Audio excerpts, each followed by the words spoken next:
আল্লাহ গো,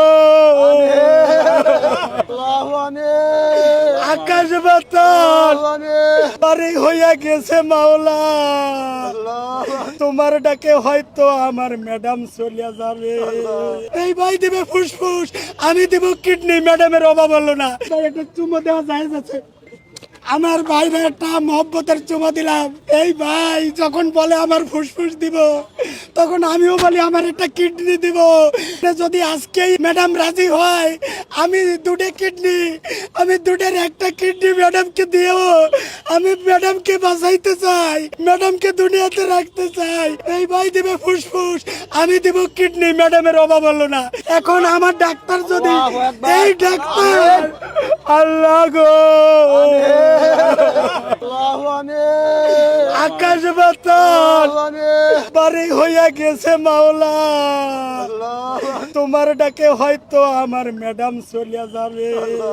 আমার কলবে দুরুমুরু দুরুমুরু করে, কখন যেন ম্যাডাম আমাদেরকে ছেড়ে চলে যাবে দূরে, আর আসবে না কবু ফিরে। ওয়ালটন এসি এক্সচেঞ্জ অফারে এখন যে কোনো ব্র্যান্ডের পুরাতন এসি বদলে নতুন ওয়ালটন এসিতে উপভোগ করুন 25% ছাড়। Walton air conditioner, comfort without compromise. ও আল্লাহ রে, আমার নেত্রীকে তুমি যদি এক দেড় যুগ হায়াত বাড়াই দাও, তোমার বরকতায় তুমি যদি হায়াত একটু বাড়াই দাও, তাতে তোমার কোনো লস হবে না। আমার মা, গর্ভধারিণী মা মরে গেলে যেমন কষ্ট লাগে, তার চেয়ে কম কষ্ট লাগতেছে না। উনিও আমার একজন মা, কষ্টের কাঁদতেছি, কষ্টে। মা যদি চলে যায়, আমি তো আরো এতিম হয়ে যাব। আমি না, ওনাকে যারা মা মনে করে, এই ভাইরা সবাই মা মনে করে, নালে এখানে কাজ ফেলে আসতো না। আমরা এতিম হয়ে যাবো, এই জন্য আমরা এমনি তো এতিম, আরো যদি ডবল এতিম হই, তাহলে কোথায় যেয়ে দাঁড়াবো? উনি আমাদের এমন একটা, উনি ছায়া, বটবৃক্ষের মতো। উনার কাছে জামাত বলেন, বিএনপি, চর্ম নাই, কোনো দল নাই, উনি সবার নেত্রী। এই নেত্রী চলে গেলে ঐক্যের, সার্বভৌমত্বের ঘাটতি দেখা দিতে পারে। এই দুঃখে কাঁদতেছি যে নেত্রী আপোষ করে নাই, যে কারণে বাংলাদেশের সার্বভৌমত্ব টিকে আছে। যদি উনি আপোষ করতো, বিরোধী দলীয় নেতাও হইতে পারতো, কিন্তু উনি শেখ হাসিনার সাথে আপোষ করে নাই, রস সাথে, ভারতের সাথে আপোষ করে নাই। এই জন্য ওনাকে আমি বলছি, আমি না, পৃথিবীবাসী বলে আপোষহীন দেশনেত্রী। উনি বলছে আমার পৃথিবীতে বাংলাদেশ ছাড়া আমার কোনো ঠিকানা নাই, আমার কোনো বাড়ি নাই।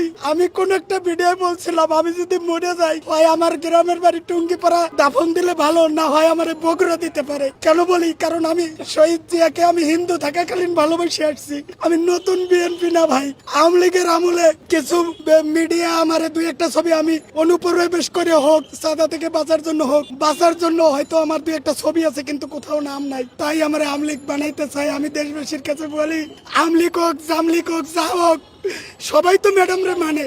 আর আমি তো ওলামা দলে আছি। আমাকে এখন পাঠাইছে সেলিম রেজা, আমার প্রাণের নেতা আলহাজ মাওলানা সেলিম রেজা, বলছে সিদ্দিক তুই যাইয়া শুধু খালি বলবি যে আমাদের দেশনেত্রী বেগম খালেদা জিয়া অসুস্থ, দেশবাসী সকলের কাছে দোয়া চাই, এইটুক বলবি। এই যে আমার ডায়াল কলে দেখেন আলহাজ মাওলানা সেলিম রেজা, উনি আমাদের ওলামা দলের কেন্দ্রীয় সভাপতি। উনি বলছে সিদ্দিক তুই বারবারে যাইয়া এই কথাটা সাংবাদিকদের জানাই দে যে সকল মানুষের কাছে ম্যাডামের জন্য দোয়া চাই। হয়তো উনি চলে গেলে, দাঁত থাকলে দাঁতের মর্যাদা বোঝা যায় না, উনি চলে গেলে হারে হারে টের পাবো যে খালেদা জিয়া কাকে বলে, কত প্রকার কি কি। এই বিএনপির সবাই টের পাবে। খালেদা জিয়ার বিকল্প বাংলাদেশে কিয়ামতের আগে বিএনপির কোন নেত্রী আর হবে।